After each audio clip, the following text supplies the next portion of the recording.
The GPS voice stutters. Turn right, right, right, pulling my focus from the road. The display flickers, showing a distorted, pixelated map for a moment. I feel my fingers brush the brass key in my pocket, a familiar, grounding weight. I glance at Elias in the passenger seat. His head lolls slightly, eyes rolled back, a strange, wide smile on his face. "The path is always the path," he whispers, his voice not his own. Then his eyes snap forward, the smile gone. As if nothing happened, he stares straight ahead. The faint scratch above the glove compartment seems deeper now, a fresh, thin line on the plastic. I reach out, my thumb tracing its edge. It feels like a fingernail mark. The car shudders, a low hum vibrating through the steering wheel. I grip the wheel tighter, my knuckles white. The GPS voice returns, calm again. Proceed straight for 2 miles. But the map on the screen shows only static, a swirling gray pattern. I hesitate, wondering if I should pull over. A sharp, metallic smell fills the cabin. I try to adjust the display, pressing the screen. But it remains unresponsive. My hand brushes the brass key again, its cold weight a small comfort. The car drifts slightly to the left, and I correct it, a small jolt running through my arm. Elias remains still, watching the static map. I feel a faint pressure behind my eyes, a dull ache starting to build. The road ahead seems to stretch endlessly, lines blurring at the edges. I blink, trying to clear my vision. The voice returns, deeper now, more insistent, directing me down a narrow, unlit service road I've never seen before. Proceed straight, straight, straight. My hands tighten on the wheel, the worn leather cool beneath my palms. I instinctively reach for the door lock, a familiar habit, but with a soft click, all 4 doors engage. They resist my pull, firm and unyielding. I grip the brass key in my pocket, its cold weight a small anchor against the rising unease. The car drifts slightly to the left, and I correct it, my foot hesitating on the accelerator. A thin, oily sheen appears on the driver's side window, outlining a distorted, fleeting face for a split second before vanishing. I blink, my gaze snapping back to the road, a quick glance in the rearview mirror showing only darkness. The asphalt ahead seems to ripple, like water under a strong current, distorting the faint glow of my headlights. The air grows heavy, thick with the scent of damp earth and something metallic, almost like old blood. I press the accelerator, a small surge of speed, feeling the tires lose a fraction of grip on the uneven surface. The voice repeats its command, a low hum, now beneath the engine's drone. The road narrows further, the trees on either side pressing in, their branches scraping faintly against the roof.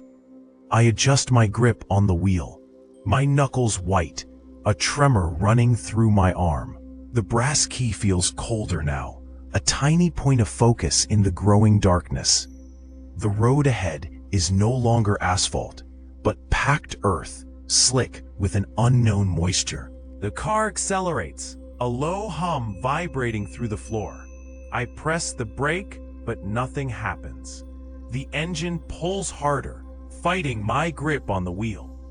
The GPS display no longer shows a map.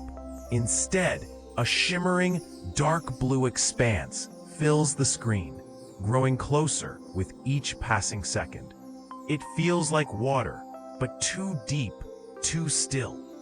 My fingers slip slightly on the leather. A deep, circular indentation, like a brand, presses into the steering wheel where my hand was. It slowly fills with a dark, metallic sweat. I try to wipe it away, but the liquid is thick, almost oily. The brass key, still in the ignition, clinks against the console, a tinny, distant sound that feels out of place. I try to steer left, then right, but the wheel feels locked, heavy. The car veers slightly, then corrects itself, as if guided by an unseen hand. The blue on the GPS screen pulses now, a slow, rhythmic beat. I glance at the speedometer. It climbs steadily, past limits I recognize. My foot presses the brake again, harder this time, a futile effort. The car shudders, a deep internal tremor. I notice a faint, sweet smell, like ozone mixed with something burnt.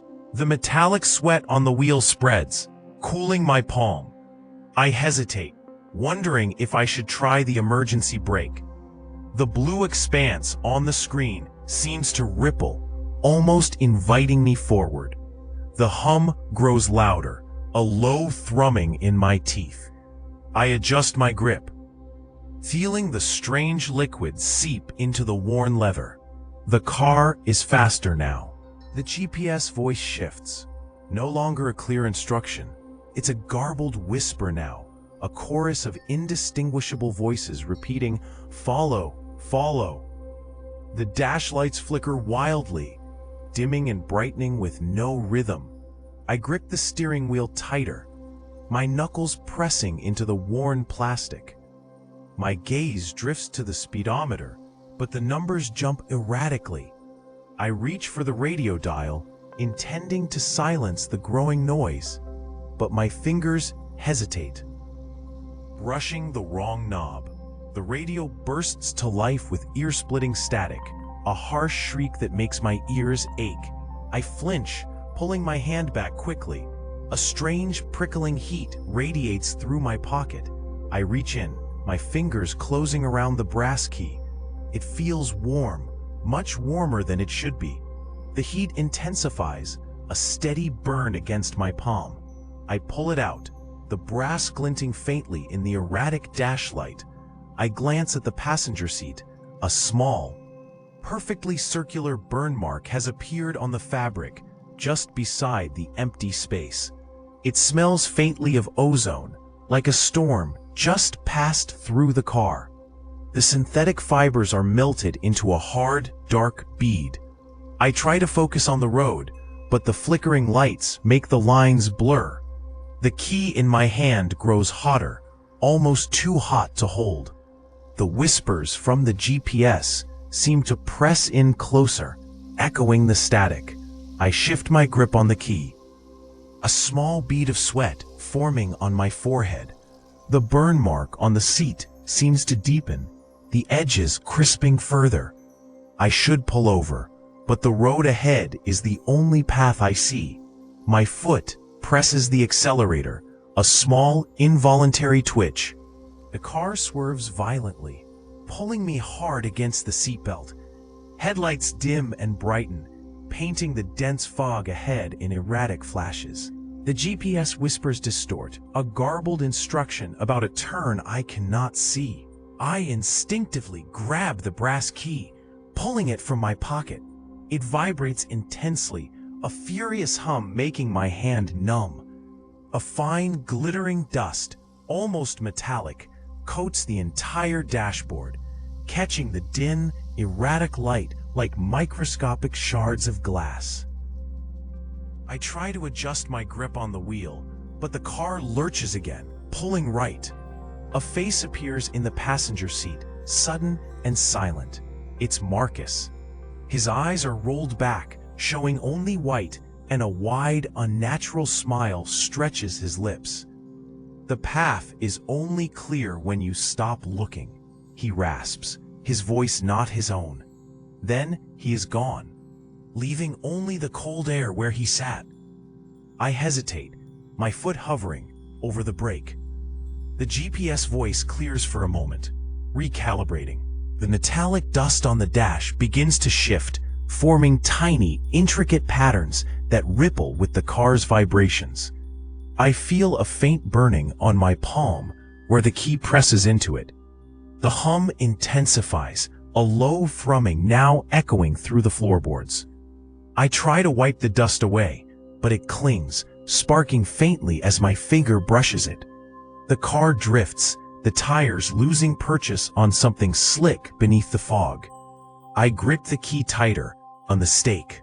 As the vibration shoots up my arm, making my teeth ache, the GPS repeats, recalibrating, but the voice is now layered, multiple whispers overlapping. The fog outside thickens, pressing against the glass. The road ahead seems to twist, not just with the car's movement, but on its own. The streetlights ahead flicker and die as my car approaches. The road shimmers, a fluid distortion making the world outside unstable. I grip the steering wheel, knuckles white, trying to steady the vehicle. The brass key in my palm burns, its edges impossibly sharp, cutting into my flesh. I try to shift my grip, but the key feels fused to my skin. A hairline crack snakes across the windshield, directly in my line of sight, branching out like a spider web. I lean forward, trying to see past the growing web, a small hesitation. The darkness deepens with each dead light, swallowing the road. My foot presses the accelerator, a wrong move, hoping to outrun the void. The car shudders. I glance at the rearview mirror. Only blackness reflects back. The key's heat intensifies, and I feel a faint tremor in my arm. The crack on the windshield widens, a new branch. The road ahead ripples more intensely. I adjust my glasses. The car drifts slightly left, a pull I fight. I can feel the key digging deeper. My vision blurs for a moment. I blink hard. The air in the car feels heavier. I check the dashboard. Gauges are dark. The car continues to move, but I feel less control. The key pulses with a faint, rhythmic throb against my skin. I try to loosen my grip, but my fingers refuse. The road ahead now seems to fold in on itself. But GPS screen flashes a series of disturbing abstract symbols. Then, it shifts to a rapidly counting down timer. 00010. The brass key feels like it's trying to twist itself free in my grasp, searing my skin through my clenched fist.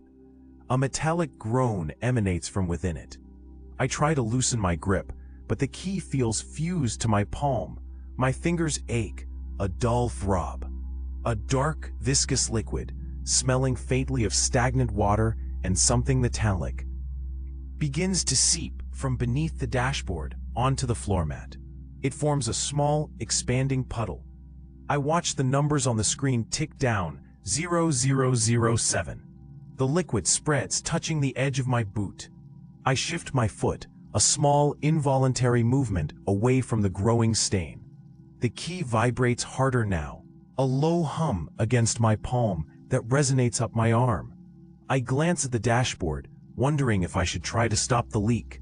My hand hesitates, hovering over the dark fluid. It looks thick, almost alive, reflecting the dim light. The countdown hits 004. The air in the vehicle grows heavy, a faint pressure building against my eardrums.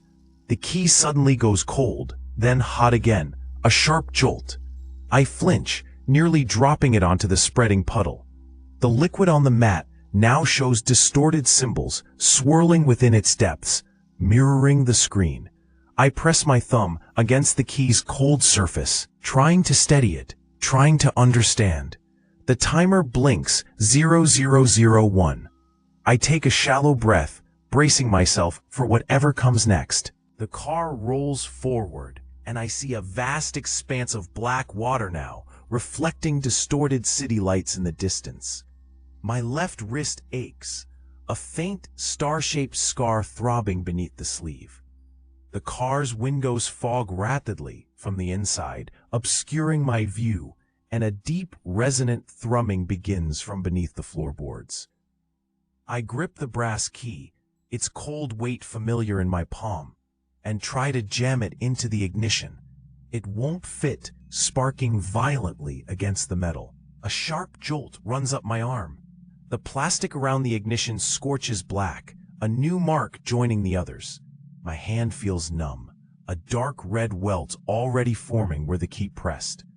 I pull back hesitating, the thrumming growing louder, vibrating through the seat. The fog on the glass thickens, swirling. I glance at the passenger seat. Elias sits there, eyes rolled back, an unnatural smile stretching his lips. "Don't force the fit, TVERO," he whispers, his voice not his own. The path finds its own way. Then his eyes snap open, normal, the smile gone. He just stares ahead at the water, unmoving. I try the key again, more gently this time, but the slot seems to shrink, resisting. The thrumming now feels like it's inside my skull, a low hum that vibrates my teeth. The black water outside appears to rise, pressing against the glass, distorting the city lights further. I feel a cold dread seep into my chest, a familiar chill. The car shudders, a deep groan echoing from beneath us. The key feels slick in my numb fingers, almost melting. I press it against the ignition, but it just scrapes, refusing entry. The car plunges into the frigid water with a deafening splash. The impact jars every bone in my body. My head hits the headrest hard, a dull ache blooming behind my eyes. The GPS screen flashes "Signal lost" in a corrupted, pixelated font, then briefly displays a single distorted, unblinking face before going black. I reach for the door handle, my fingers slipping on the cold, wet metal. The brass key in my pocket suddenly feels impossibly heavy, vibrating with a high-pitched, metallic screeching that seems to originate from deep within the car's chassis.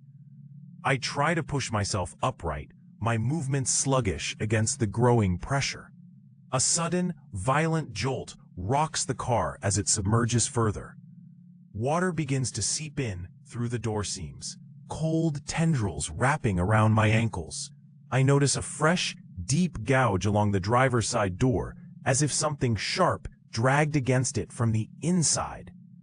My hand brushes the key again. The vibration now, a frantic buzz against my thigh.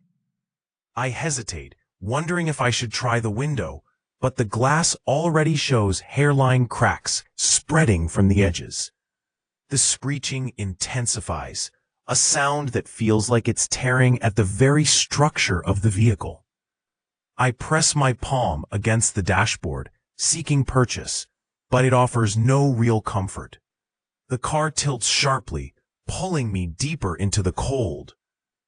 I feel a faint, rhythmic tapping against the back of my seat, a new sound beneath the water's roar. I try to shift to see what causes it, but my seatbelt holds me tight. The key pulses, a hot point against my leg. The water rises quickly, covering my feet. The car fills rapidly with water, cold and suffocating. The last of the air bubbles escape, brushing against my cheek. I try to push against the door, but it holds firm, a solid wall of resistance. The brass key, still clutched in my hand, feels suddenly too hot, burning through my glove. It explodes from my grasp with a blinding flash, a searing heat that makes me flinch back. Shh! It embeds itself into the roof with a sickening thud, then dissolves into bubbling vapor as the water rushes in, consuming its remnants. My palm throbs, a sharp, insistent pain. A permanent, star-shaped scar, dark and unhealing, marks the center of my palm now.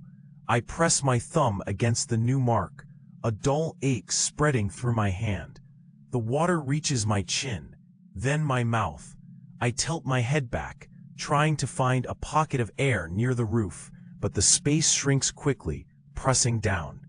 My vision blurs for a moment. A brief hesitation as the cold seeps in. I reach for the window crank, a futile gesture, my fingers slipping on the wet plastic. The silence settles, deep and absolute around me. Shh! The pressure builds against my ears, a dull, constant thrum, I feel the scar on my palm burning, a faint pulse against my skin, a new signal. The car groans, a low, metallic sound from somewhere beneath the rising water.